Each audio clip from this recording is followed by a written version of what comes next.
Hello and welcome. Today I'm going to do a plot and seedling tour. So let's get on with it. In my grow unit we have some aubergines. These are, I think they're looking okay. They seem to be liking it in here. At the back there are some more peppers. Which one are they? They are sweet peppers. I'm not sure if they're small plants for containers. I'll have to check my notes. Then I got some tomato plants. I got loads of tomato plants. I don't know why I've got so many. That one is pink German, so that should be a large, I can't think what you call them now, like Marmande kind of tomato. This one is San Manzano. I normally grow them. They are like a Roma type. Then over here I've got Heinz. Now these were saved from my own seed, so I sowed them thinking that maybe not many would come up, and I think all of them have come up. So at least the seed was viable, which is good. And the next ones we got Yellow Delight and Gardener's Delight. I like them. I like the yellow for the colour, and I like the Gardener's Delight because it's fairly sweet. These two empty patches are marigolds and cornflowers. Oh, I'll have to turn this around so I can read the labels.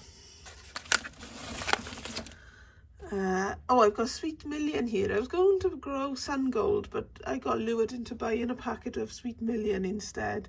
It's an F1, so meant to get 100 fruits off one plant. So that's what lured me in. And then these ones in the middle are Marmande. That's oregano. And these ones are tumblers, so they'll go in containers.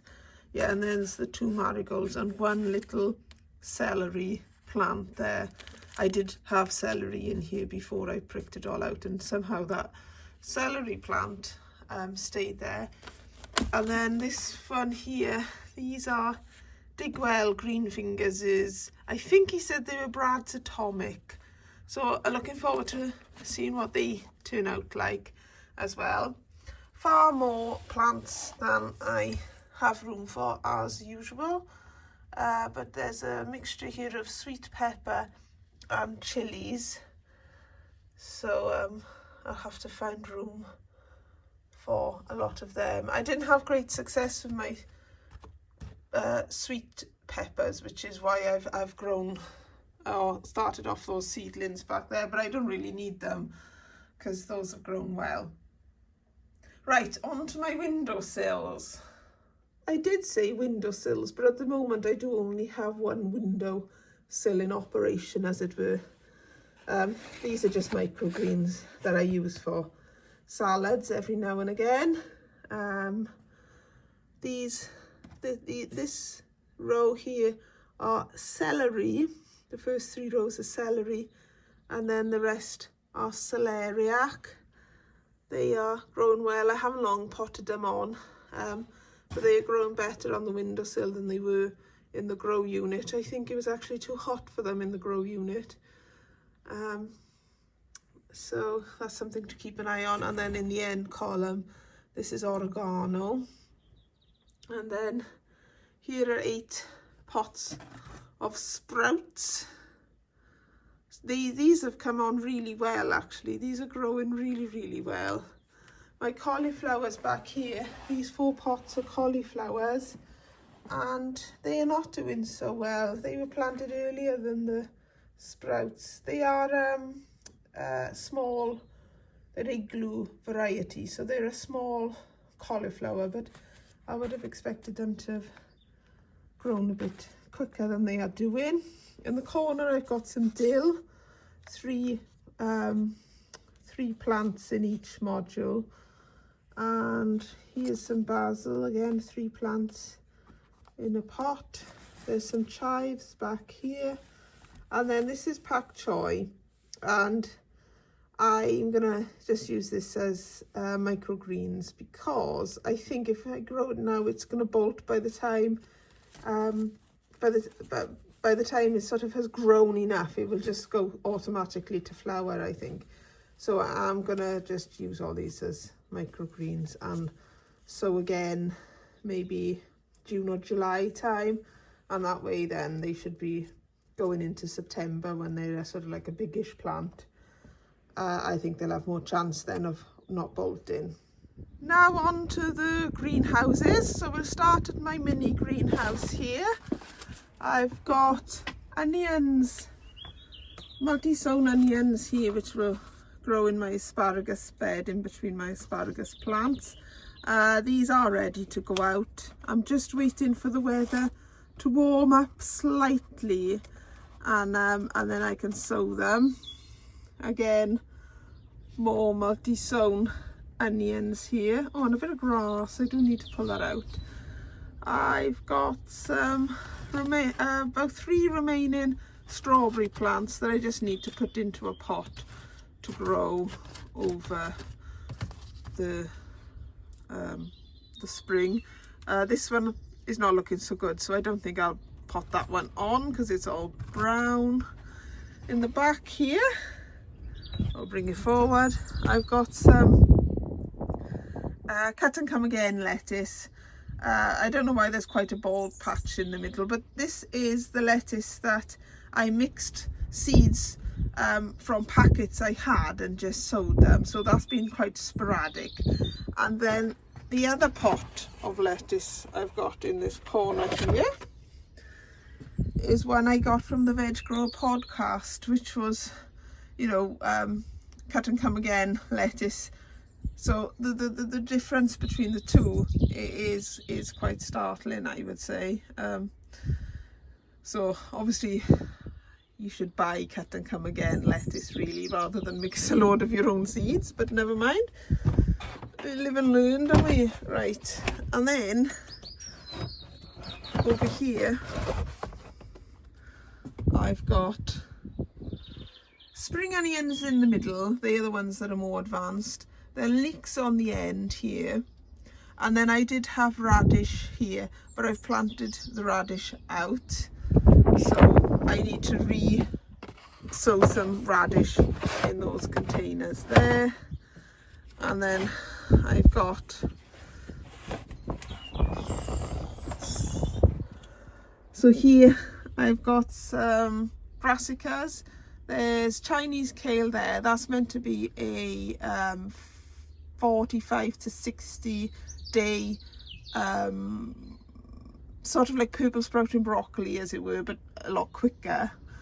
Then there's some cauliflowers there.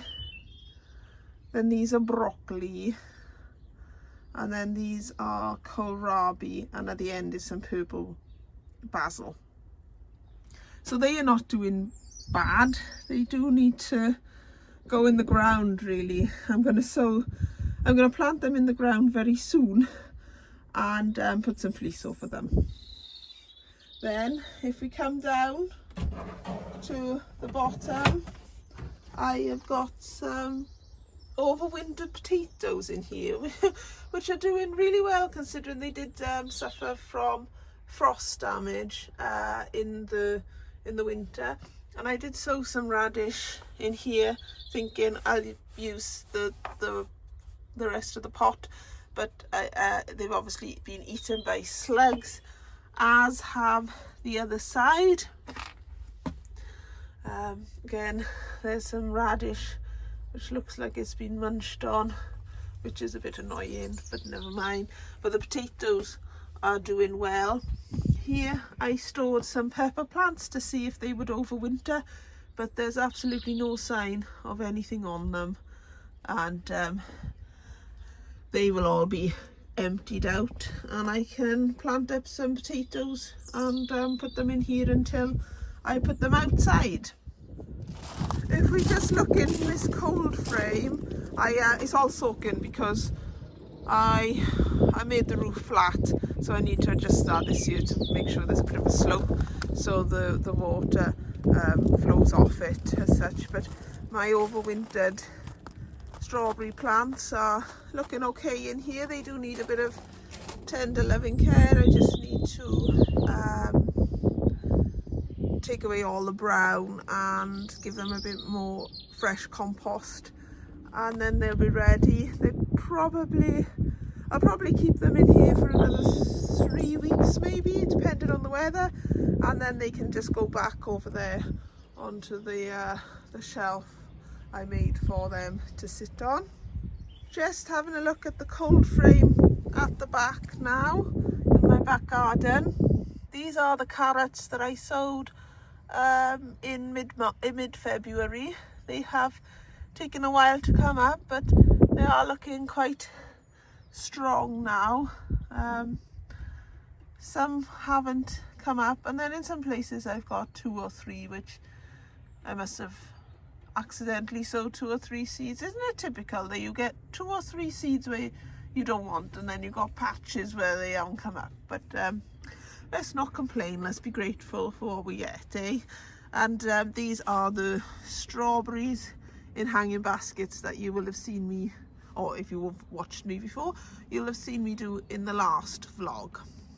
And then if we come into the greenhouse, it's a bit untidy at the moment, but that's just because I got compost bags around the place. This is the spinach.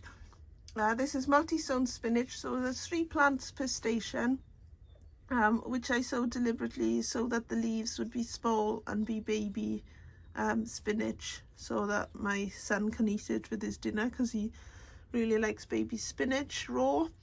And I've interplanted them with radish, multi-sown radish, so I need to take a harvest off them. I haven't taken a harvest off any of these leaves yet, and now I'm in here doing this vlog, I can see that they are ready to be harvested. So I will just take sort of about 4 or 5 leaves from the outside and leave about 3 or 4 on the inside, as it were, and that should be enough to give us a nice little salad at the end of the day. And these are multi-sown onions, which I'm sort of growing on as spring onions essentially. The pea experiment I'm doing, growing this in a pot, I need to just run some string around here to just hold them back so they climb up the middle, as it were. They're all flopping over at the moment, so I need to do that later on. And then if I come to the set of shelves, there's some shallots on here. The ones that are missing I've already planted out, and I'll show you them in a bit. And then the broad beans, they are just about coming through now. They've taken a while to germinate, but they are coming through now. And then on this lower level, these ones, well, there's peas in the front, but the broad beans at the back I'd grown on my windowsill, and I think they've been too warm because they've gone elongated there. You can see with these other ones that the first leaves are like almost where the compost is, and then with these ones they've grown up quite a lot. So I've brought them out. They were on my windowsill until this morning, but they're staying there now until I feel they're ready to be planted out. Here's some strawberries. These are the F1 variety that got eaten by vine weevil, and I'm going to see how well they grow in these small pots before putting them into final pots. And then in this corner here, those are some not great looking pelargoniums. I don't know if they're all dead, but we'll see. But the blueberries are looking good, so these will be probably potted on into bigger size pots at the beginning of April, and then they'll be put outside because they don't need to grow on anymore really. It's just because they were small plants to begin with, so I didn't want to leave them outside over the winter. But they will be left outside over the winter next winter. And then these are the potatoes that I just covered over to try and prevent the frost getting to them, and they've got good strong chits on them now, so I will be planting these soon. I've got some going into pots and some going into the ground, so the ones in pots I'll probably plant up soonish, because I can keep them in my front greenhouse where those old pepper plants are that I'm getting rid of, and the others will be put out into the ground when sort of beginning of April time, just to make sure that the frosts have passed by the time the leaves pop through the earth, as it were, because I don't want them to be frosted. And then there is the strawberry plants, more hanging basket strawberry plants, and there's some coriander and parsley growing strong. And then these are the carrots that I started the seeds off in the house, so they germinated on some Tupperware in the house, or in some Tupperware in the house, and I planted them out, and I'm still waiting for some more of these Amsterdam forcing to germinate so I can pop them in these spaces here.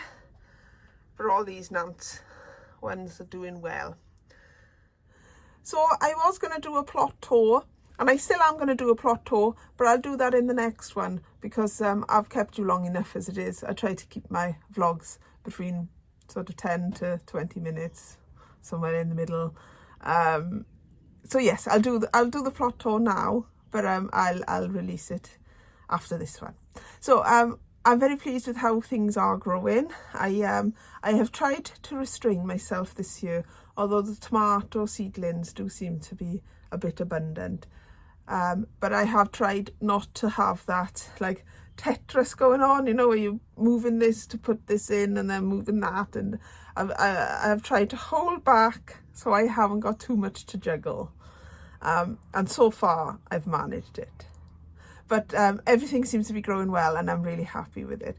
So thank you for joining me today. All I can say about my seedling tour is lovely job, and hopefully I'll catch you on the next one, and thank you for watching.